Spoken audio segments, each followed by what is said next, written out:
Good evening. I hope you've had a wonderful day today. Welcome to BVJ's Bedtime Stories. My name is Big Voice J, and this is a show where we get you ready for a great night's sleep with some old familiar stories that you haven't heard in a while. Links to every story can be found in the show notes at our website, bedtimewithbvj.com. Tonight's story, The Remarkable Rocket, by Oscar Wilde. The king's son was going to be married, so there were general rejoicings. He had waited a whole year for his bride, and at last she had arrived. She was a Russian princess, and had driven all the way from Finland in a sledge drawn by 6 reindeer. The sledge was shaped like a great golden swan, and between the swan's wings lay the little princess herself. Her long ermine cloak reached right down to her feet. On her head was a tiny cap of silver tissue, and she was as pale as the snow palace in which she had always lived. So pale was she that as she drove through the streets, all the people wondered, "She is like a white rose," they cried, and they threw down flowers on her from the balconies. At the gate of the castle, the prince was waiting to receive her. He had dreamy violet eyes, and his hair was like fine gold. When he saw her, he sank upon one knee and kissed her hand. "Your picture was beautiful," he murmured. "But you are more beautiful than your picture," and the little princess blushed. "She was like a white rose before," said a young page to his neighbor. "But she is like a red rose now," and the whole court was delighted. For the next 3 days, everybody went about saying, "White rose, red rose, red rose, white rose," and the king gave orders that the page's salary was to be doubled. As he received no salary at all, this was of not much use to him, but it was considered a great honor and was duly published in the court gazette. When the 3 days were over, the marriage was celebrated. It was a magnificent ceremony, and the bride and bridegroom walked hand in hand under a canopy of purple velvet embroidered with little pearls. Then there was a state banquet which lasted for 5 hours. The prince and princess sat at the top of the great hall and drank out of a cup of clear crystal.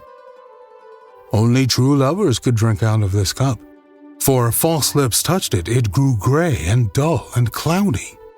"It's quite clear that they love each other," said the little page, "as clear as crystal." And the king doubled his salary a second time. "What an honor!" cried all the courtiers. After the banquet, there was to be a ball. The bride and bridegroom were to dance the rose dance together, and the king had promised to play the flute. He played very badly, but no one had ever dared to tell him so, because he was the king. Indeed, he knew only 2 airs, and was never quite certain which one he was playing. But it made no matter, for whatever he did, everybody cried out, "Charming! Charming!" The last item on the program was a grand display of fireworks to be let off exactly at midnight. The little princess had never seen a firework in her life, so the king had given orders that the royal pyrotechnist should be in attendance on the day of her marriage. "What are fireworks like?" she had asked the prince one morning as she was walking on the terrace. "They are like the aurora borealis," said the king, who always answered questions that were addressed to other people. "Only much more natural. I prefer them to stars myself, as you always know when they're going to appear, and they are as delightful as my own flute playing. You must certainly see them." So at the end of the king's garden, a great stand had been set up, and as soon as the royal pyrotechnist had put everything in its proper place, the fireworks began to talk to each other. "The world is certainly very beautiful," cried a little squib. "Just look at those yellow tulips. Why, if they were real crackers, they could not be lovelier. I am very glad I have traveled. Travel improves the mind wonderfully and does away with all one's prejudices." "The king's garden is not the world, you foolish squib," said a big Roman candle. The world is an enormous place, and it would take you 3 days to see it thoroughly." "Any place you love is the world to you," exclaimed a pensive Catherine Wheel, who had been attached to an old deal box in early life and prided herself on her broken heart. "But love is not fashionable anymore. The poets have killed it. They wrote so much about it that nobody believed them, and I am not surprised. True love suffers and is silent. I remember myself once, but it is no matter now. Romance is a thing of the past." "Nonsense," said the Roman candle. "Romance never dies. It is like the moon and lives forever. The bride and bridegroom, for instance, love each other very dearly. I heard all about them this morning from a brown paper cartridge, who happened to be staying in the same drawer as myself and knew the latest court news." But the Catherine Wheel shook her head. "Romance is dead, romance is dead, romance is dead," she murmured. She was one of those people who think that if you say the same thing over and over a great many times, it becomes true in the end. Suddenly, a sharp, dry cough was, and they all looked round. It came from a tall, supercilious-looking rocket, who was tied to the end of a long stick. He always coughed before he made any observation, so as to attract attention. "Ahem, ahem," he said, and everybody listened, except the poor Catherine Wheel, who was still shaking her head and murmuring, "Romance is dead." "Order, order!" cried out a cracker. He was something of a politician, and had always taken a prominent part in the local elections, so he knew the proper parliamentary expressions to use. "Dead," whispered the Catherine Wheel, and she went off to sleep. As soon as there was perfect silence, the rocket coughed a third time and began. He spoke with a very slow, distinct voice, as if he was dictating his memoirs, and always looked over the shoulder of the person to whom he was talking. In fact, he had a most distinguished manner. "How fortunate it is for the king's son," he remarked, "that he is to be married on the very day on which I am to be let off. Really, if it had been arranged beforehand, it could not have turned out better for him. But princes are always lucky." "Dear me," said the little squib. "I thought it was quite the other way, and that we were to be let off in the prince's honor." "It may be so with you," he answered. "Indeed, I have no doubt that it is, but with me it is different. I am a very remarkable rocket, and come of remarkable parents. My mother was the most celebrated Catherine Wheel of her day, and was renowned for her graceful dancing. When she made her great public appearance, she spun round 19 times before she went out, and each time that she did so, she threw into the air 7 pink stars. She was 3 feet and a half in diameter, and made of the very best gunpowder. My father was a rocket like myself, and of French extraction. He flew so high that the people were afraid that he would never come down again. He did, though, for he was of a kindly disposition, and he made a most brilliant descent, a shower of golden rain. The newspapers wrote about his performance in very flattering terms. Indeed, the Court Gazette called him a triumph of pyrotechnic art." Pyrotechnic, you mean?" said a Bengal light. "I know it is pyrotechnic, for I saw it written on my own canister."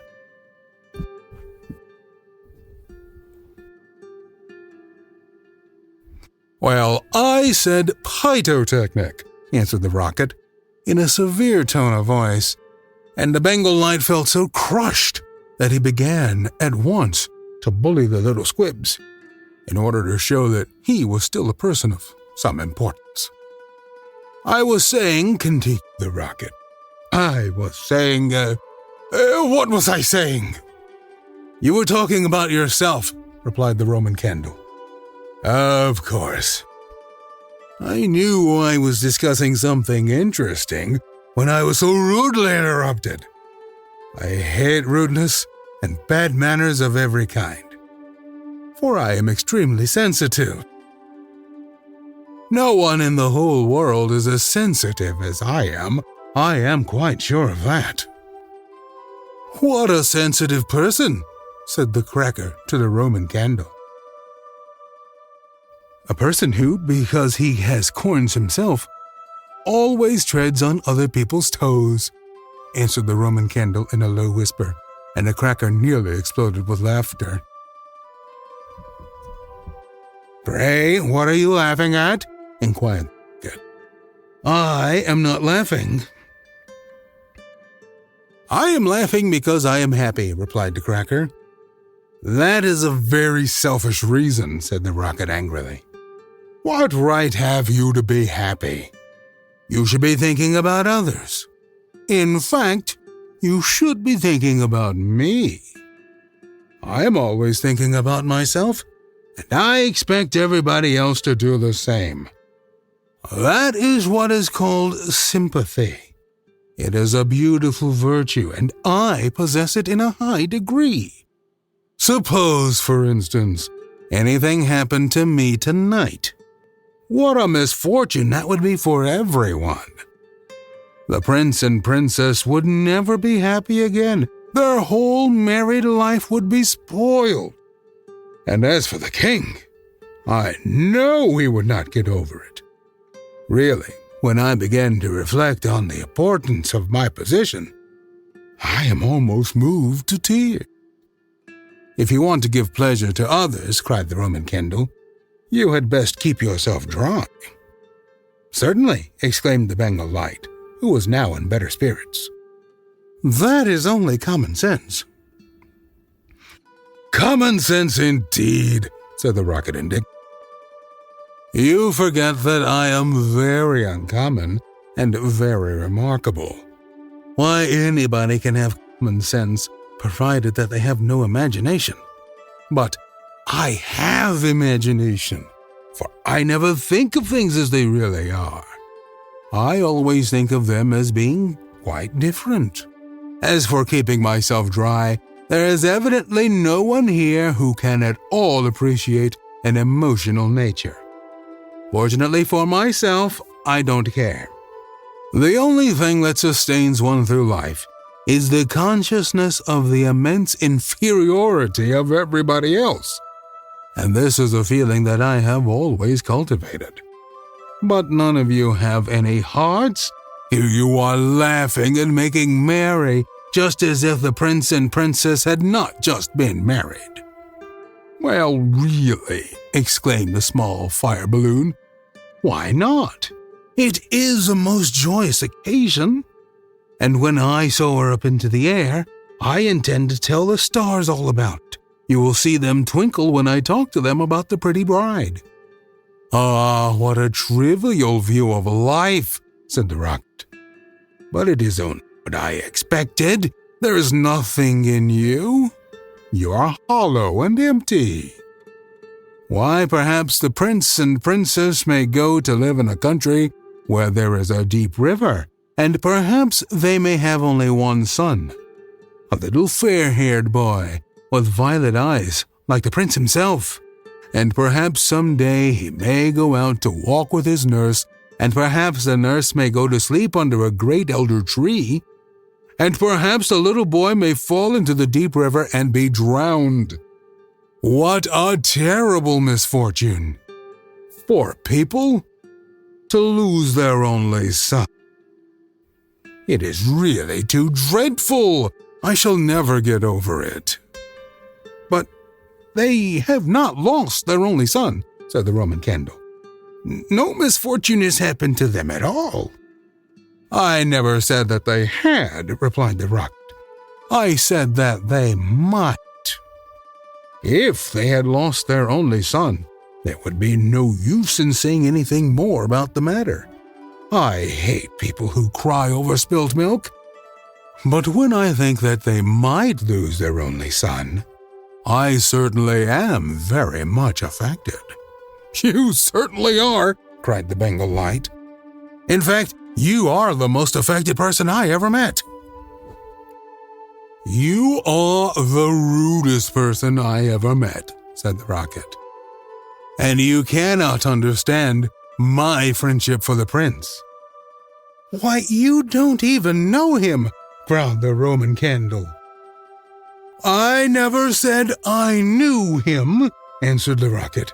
"I dare say that if I knew him, I should not be his friend at all. It is a very dangerous thing to know one's friends." "You had really better keep yourself dry," said the Fire Balloon. "That is the important." "Very important for you, I have no doubt," answered the Rocket. "But I shall weep if I choose."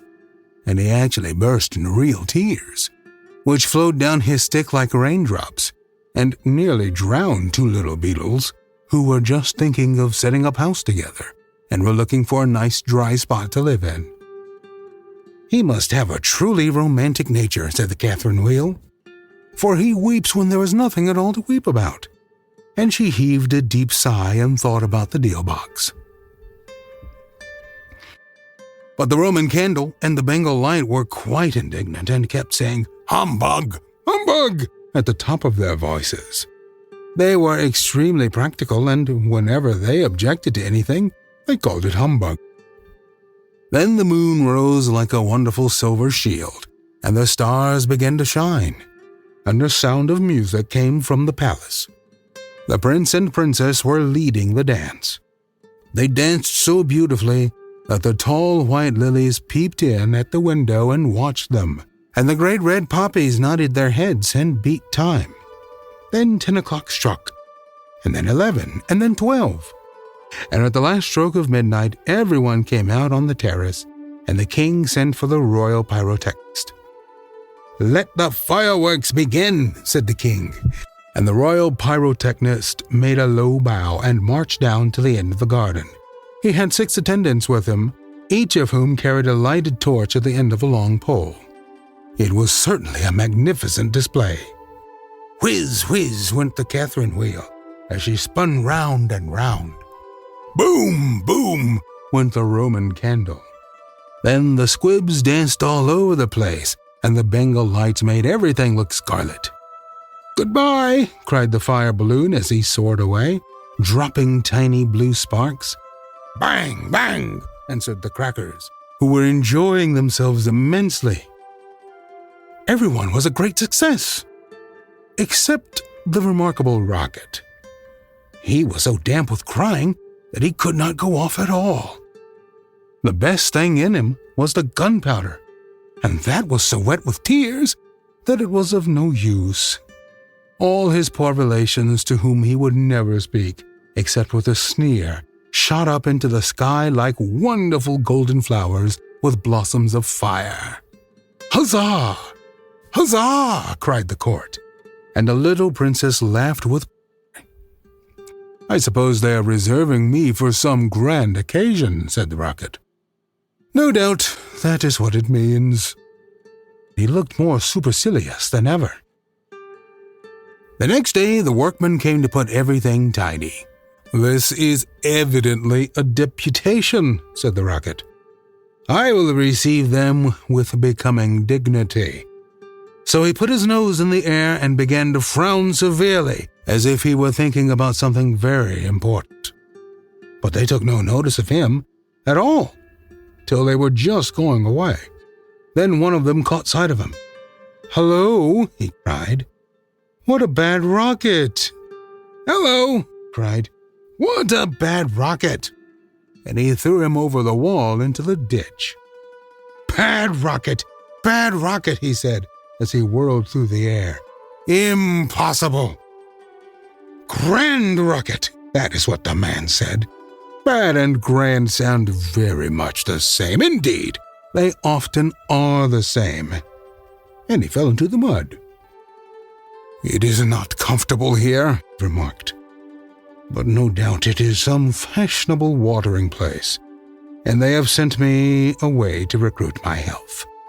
My nerves are certainly very much shattered, and I require rest." Then a little frog with bright jeweled eyes and a green mottled coat swam up to him. "A new arrival, I see," said the frog.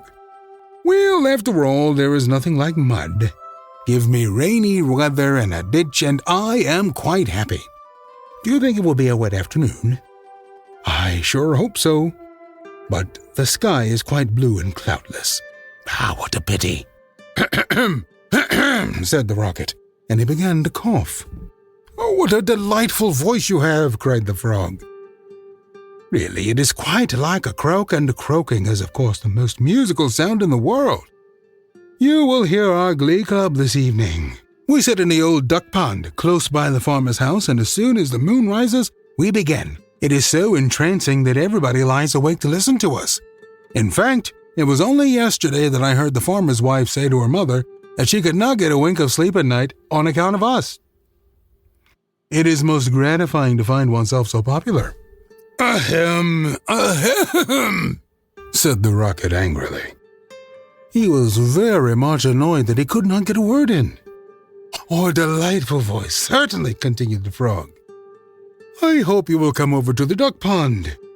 I am off to look for my daughters. I have 6 beautiful daughters, and I am so afraid the pike may meet them. He is a perfect monster, and would have no hesitation in breakfasting off them. Well, goodbye. I have enjoyed our conversation very much, I assure you." "Conversation indeed," said the rocket. "You have talked the whole time yourself. That is not conversation." "Somebody must listen," answered the frog. "And I like to do all the talking myself. It saves time and prevents arguments." "But I like arguments," said the rocket. "I hope not," Frog complacent. "Arguments are extremely vulgar, for everybody in good society holds exactly the same opinions. Goodbye a second time. See my daughters in the distance." Frog swam. "You are a very irritating person," said the rocket. "Very ill-bred. I hate people who talk about themselves, as you do. When one wants to talk about oneself, as I do, it is what I call selfishness, and selfishness is a most detestable thing, especially to anyone of my temperament. For I am well known for my sympathetic nature. In fact, you should take example by me. You could not possibly have a better model. Now that you have the chance, you had better avail yourself of it, for I am going back to court almost immediately. I am a great favorite at court. In fact, the prince and princess were married yesterday in my honor. Of course, you know nothing of these matters, for you are a provincial." "Oh, there's no good talking to him," said a dragonfly, who was sitting on the top of a large brown bulrush. "No good at all, for he has gone away." "Well, that is his loss, not mine," answered the rocket. "I am not going to stop talking to him merely because he pays no attention. I like hearing myself talk. It is one of my greatest pleasures. I often have long conversations all by myself, and I am so clever that sometimes I don't understand a single word of what I am saying." "Then you should certainly lecture on philosophy," said the dragon, and he spread a pair of lovely gauze wings and soared away into the sky. "How very silly of him not to stay here," said the rocket. "I am sure that he has not often got such a chance of improving his mind. However, I don't give it. Genius like mine is sure to be appreciated someday." And he sank down a little deeper into the mud. After some time, a large white duck swam up to him. She had yellow legs and webbed feet, and was considered a great beauty on account of her water. "Quack, quack, quack," she said. "What a curious shape you are. May I ask, were you born like that, or was it the result of an accident?" "It is quite evident that you have always lived in the country," answered the rocket. "Otherwise, you would know who I am. However, I excuse your ignorance. It would be unfair to expect other people to be as remarkable as oneself. You will no doubt be surprised to hear that I can fly up into the sky and come down in a shower of golden rain." "I don't think much of that," said the duck, "as I cannot see what use it is to anyone. Now, if you could plow the fields like the ox, or draw a cart like the horse, or look after the sheep like the collie dog, that would be something." "My good creature," cried the rocket in a very haughty tone of voice, "I see that you belong to the lower orders. A person of my position is never useful. We have certain accomplishments, and that is more than sufficient. I have no sympathy myself with industry of any kind, least of all with such industries as you seem to recommend. Indeed, I have always been of opinion that hard work is simply the refuge of people who have nothing whatever to do." "Well, well," said the duck, who was of a very peaceable disposition and never quarreled with anyone. "Everybody has different tastes. I hope, at any rate, you are going to take up your residence." "Oh, dear, no," cried the rocket. "I am merely a visitor, a distinguished visitor. The fact is, I find this place rather tedious. There is neither society here nor solitude. In fact, it is essentially suburban. I shall probably go back to court, for I know that I am destined to make a sensation in the world." "I had thoughts of entering public life once myself," remarked the duck. "There are so many things that need reforming. Indeed, I took the chair at a meeting some time ago, and we passed resolutions condemning everything that we did not like. However, they did not seem to have much effect. Now I go in for domesticity and look after my... I am made for public life," the rocket, "and so are all my relations, even the humblest of them. Whenever we appear, we excite great attention.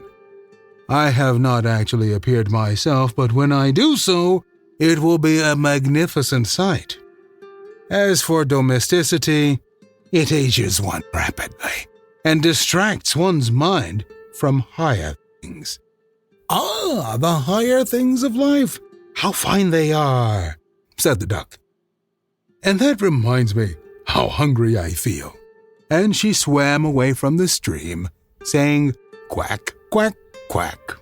"Come back! Come back!" screamed the rocket. "I have a great deal to say to you."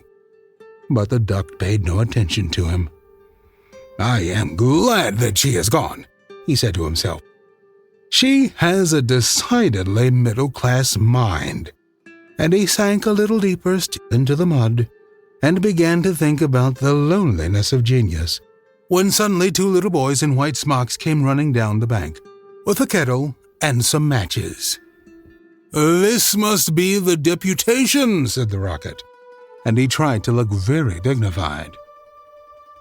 "Hello," cried one of the boys. "Look at this old stick. I wonder how it came here," and he picked the rocket out of the ditch. "Old stick," said the rocket. "Impossible." "Gold stick," that is what he said. "Gold stick is very complimentary. In fact, he mistakes me for one of the court dignitaries." "Let us put it into the fire," said the other boy.